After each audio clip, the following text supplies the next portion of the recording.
2 years ago, Ukraine burst open like a volcano, spewing lava into Europe. On 7th of October last year, West Asia went up in flames. For years, wars in many forms smoldered across the belt of Africa. This morning, artillery lit up Korea. War is raging across the world. There is a ring of fire that could quickly link up and engulf the world. From where I am sitting, all I can see is battlefields extending themselves as belligerents become ballistic. All I can hear is the sound of war.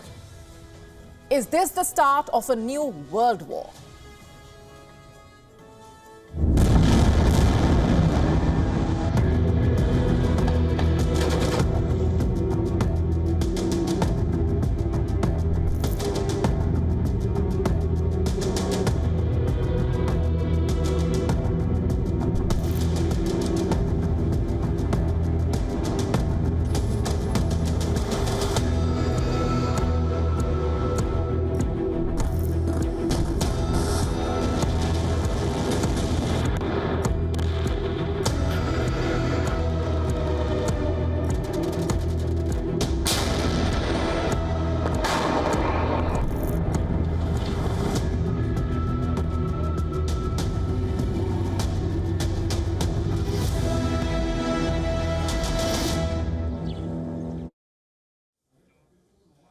That's the sound of battle. Back to my question. Is this the start of a new world war? Let's start with the latest war. North Korea versus the South. On Friday, North Korea fired more than 200 artillery shells near two South Korean islands, Yeonpyeong Island and Baekgyeong. These islands are in the Yellow Sea. They are very close to the enemy land. Yeonpyeong, for example, is just 12 kilometers from the coastline of North Korea's Hwanghae province.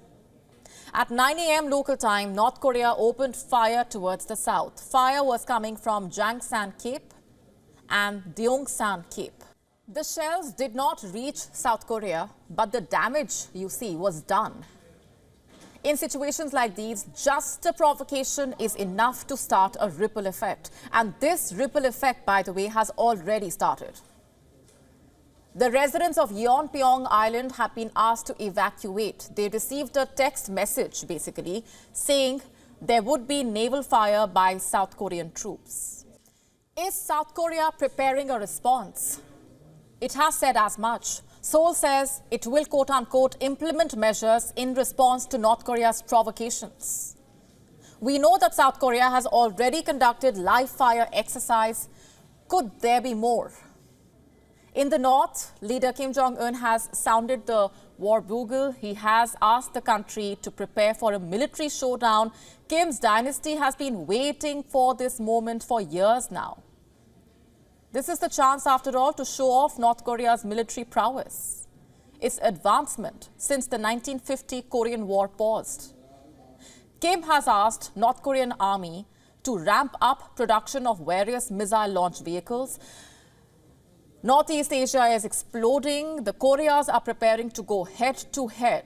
And if you turn west, you will see another war unfolding in the high seas. This war is closer home and threatens to draw in India. An India-linked vessel has been hijacked in the Arabian Sea. The ship's name is MV Lila Norfolk. It was sailing from Brazil's Port do Oco and it was en route Bahrain.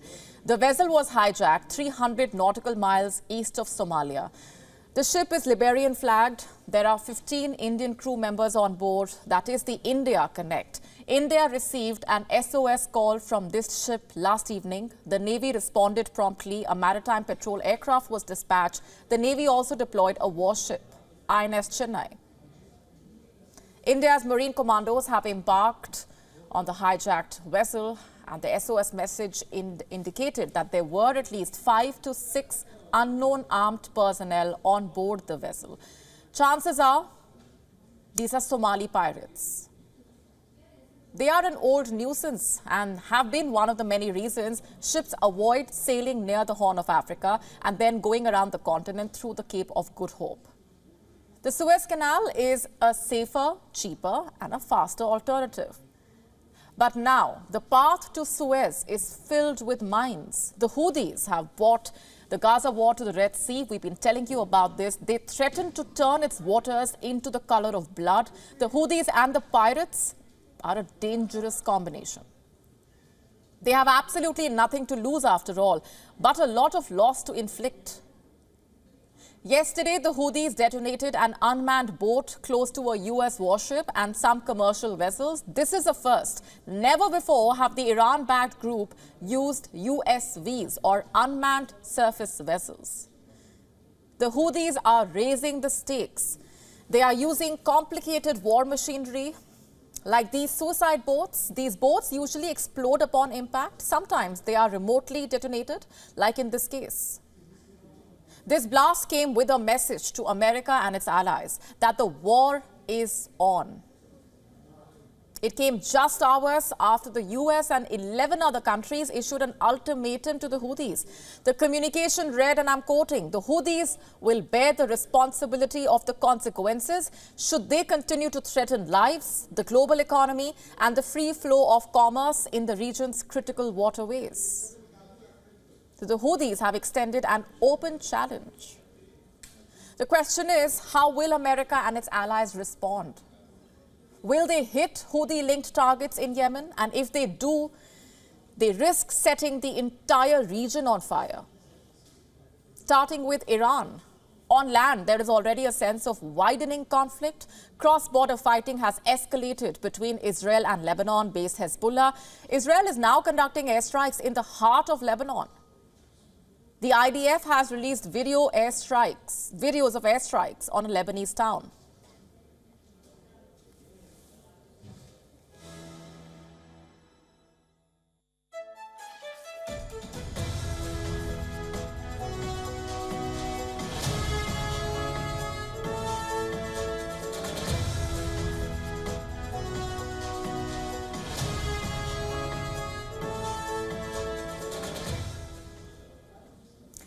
Let me remind you, this is not Gaza. Fire is being dropped on Lebanon's WION as the ground invasion of Gaza continues.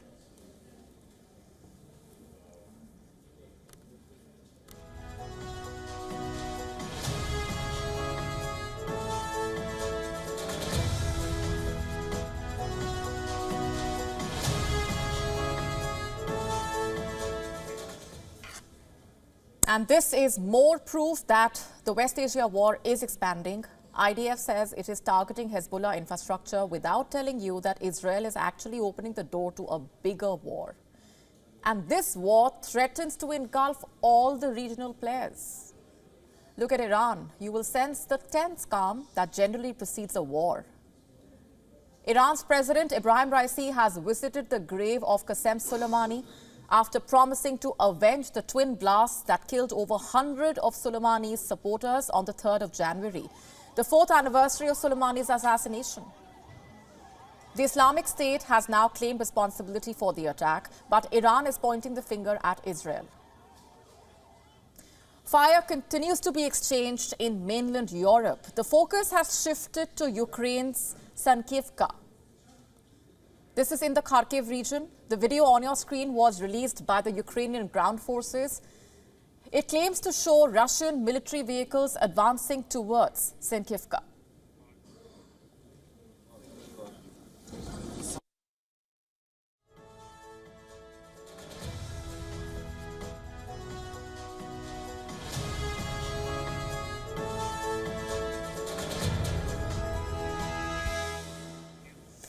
And in another video, Ukraine claims to show 3 Russian systems being hit. Russia claims Ukraine has been trying to attack Belgorod, adding that its air defense forces have shot down multiple incoming missiles. This war has already divided the world.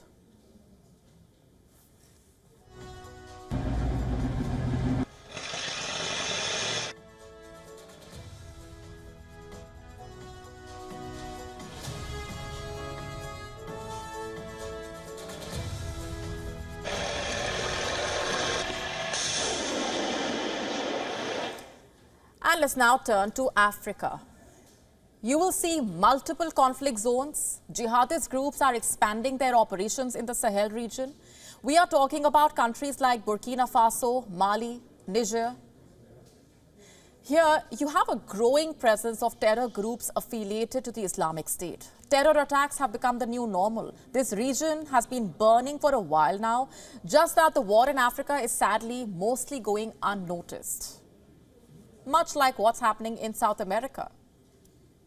Venezuela is threatening to start an oil war. The Venezuelan president, Nicolas Maduro, is threatening to invade Guyana's oil-rich Essequibo region. Venezuela has already asked its oil companies to issue extraction licenses in Essequibo. The United States has put its weight behind Guyana. The UK has sent its warship to South America. A flare-up here is a matter of when, not if. Let's just zoom out for once and just look at the ring of fire that is burning around the world. This is the map. North Korea and the South. China and the Philippines have already had a face-off in the South China Sea. The upcoming Taiwan election has made the region all the more volatile. There is an internal war in Myanmar. You have Indian commandos boarding a hijacked vessel in the Arabian Sea. The Red Sea is burning. Yemen, Iran, Lebanon, all are being pulled into the conflict. Israel and Gaza are already at war. At least 10 countries have their forces and warships in the Red Sea as part of the Operation Prosperity Guardian. This includes the United States, the UK, Australia, Bahrain, Canada, Denmark, Greece, the Netherlands, Norway and Seychelles. Russia and Ukraine are exchanging fire. The Sahel region is burning. Venezuela and Guyana may go to war any minute. This is the map of the new world war. Like all wars, here too you have alliances. We have been telling you about a growing alliance since 2023. That's CHIM, China, Iran, Moscow. And now you also throw in North Korea there. The White House says North Korea has been providing ballistic missiles and launchers to Russia.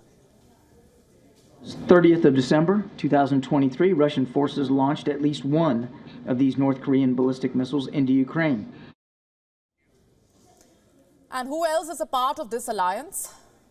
Turkey has blocked 2 British minehunter ships donated to Ukraine from transiting its waters. This NATO member's allegiance remains uncertain as America and its allies come together in preparation for this new war. Where does India stand? India has not joined the US-led Operation Prosperity Guardian in the Red Sea, but New Delhi has vowed to avenge the attack on the India-linked vessels. As I speak, Indian Navy ships are patrolling this area. India has also deployed warships in the Arabian Sea. This includes INS Kochi, INS Kolkata, INS Chennai. India has also deployed a Talwar-class frigate in the region. It is the 5th of January 2024 and we could be heading towards a new world war. This will be a war that will be predominantly fought in the seas. WION now available in your country. Download the app now. Get all the updates on the move.